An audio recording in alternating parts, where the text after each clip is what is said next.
পশ্চিমবঙ্গের মুখ্যমন্ত্রী শুভেন্দু অধিকারী হাত জোর করে সময় চাইছে পশ্চিমবঙ্গের জনগণের কাছে। বলছেন তিনি, আমরা অন্নপূর্ণা ভাণ্ডারও দেব, আমরা সকল রকম বীমা দেব, আমরা বার্ধক্য ভাতা দেব, আমরা বিধবা ভাতা দেব, কিন্তু আমাদেরকে সময় দিতে হবে। কারণ যে পরিমাণ দুর্নীতি তৃণমূল কংগ্রেস সরকারের আমলে হয়েছে, সেই দুর্নীতি দেখে সরকারের মাথা উল্টে গেছে। শুভেন্দু অধিকারী হাসছে, হাসির কারণ আছে। একজন পুরুষ বিধবা ভাতা নেয়, মানে বিধবা ভাতা কে পাচ্ছে? পুরুষ।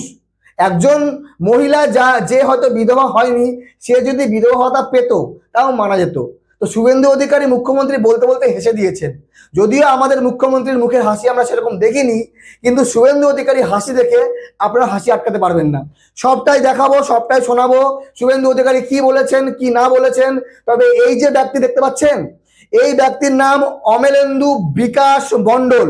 ইনি পেশায় একজন চিকিৎসক, একজন ডাক্তার হয়ে কিভাবে বিধবা ভাতা নিতে পারেন।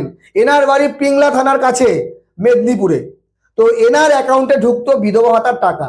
ইনি জানতেন, জেনে বুঝেও কেন কিছু বলেননি। সংবাদ মাধ্যমে বলছে, হ্যাঁ আমি খবর পেয়েছিলাম, দেখেছিলাম, তারপরে পঞ্চায়েতে বলেছি, তারপরে হচ্ছিলই। মানে দুর্নীতির লেভেল দেখেন। এক তো হচ্ছে লক্ষ্মীর ভান্ডার পুরুষরা পেয়েছে, একজন দুজন না, এরকম বহু কেস এসছে। একটা অ্যাকাউন্টে না, 3টে অ্যাকাউন্ট, কারো কারো 5টা, কারো কারো 8টা অ্যাকাউন্টে লক্ষ্মীর ভান্ডারের টাকা দেওয়া হতো। তো এগুলো দুর্নীতি ছাড়া কিচ্ছু না, সরকারি টাকা, আমাদের জনগণের টাকা এইভাবে চারিদিকে লুটানো হয়েছে। তো তৃণমূল কংগ্রেস সরকার ক্ষমতায় টিকে থাকার জন্য যত রকম কাজ করার সব করেছে, দুর্নীতি তো তার সঙ্গে আছেই। তবে পশ্চিমবঙ্গের বর্তমান সরকার দেরি করছে, তাদের কথা বদলে যাচ্ছে। অন্নপূর্ণা ভান্ডার দেওয়ার কথা ছিল 1 তারিখ থেকে, কোনো রকম ভেরিফিকেশন, কোনো রকম ফর্ম ফিল আপের কথা ছিল না, কিন্তু করাচ্ছে। কেন করাচ্ছে? এত পরিমাণে দুর্নীতি আমাদের সামনে এসছে। তো দেখুন কি বলছেন এই ব্যক্তি, যে পুরুষ হয়ে নিতেন বিধবা ভাতা, পুরুষ বিধবা ভাতা।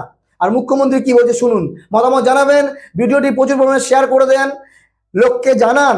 পশ্চিমবঙ্গের মুখ্যমন্ত্রী 1 মাস হয়েছে ক্ষমতায় এসছে, আর ক্ষমা চাচ্ছে সবার কাছে যে আমাদেরকে সময় দিন। পশ্চিম মেদিনীপুরে অ্যারেস্ট হয়েছে একটা পুরুষ, সে বিধবা ভাতা পাচ্ছে।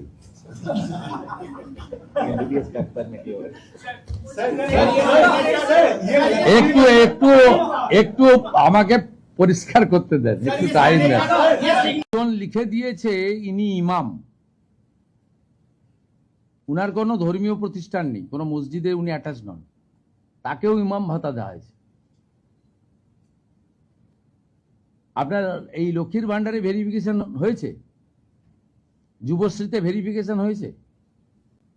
আপনি 10 পাসকে দিয়েছেন তো, আমি আপনাকে কয়েকশো দেখিয়ে দেবো 4 পাসকে দিয়েছেন।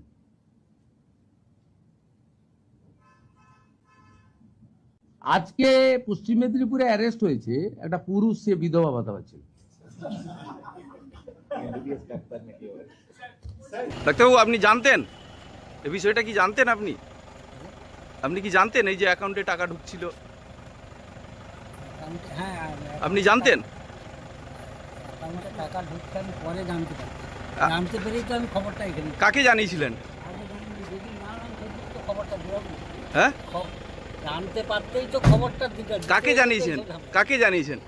এতদিন ধরে টাকা ঢুকছে আপনি জানেন না? কি করে জানবো?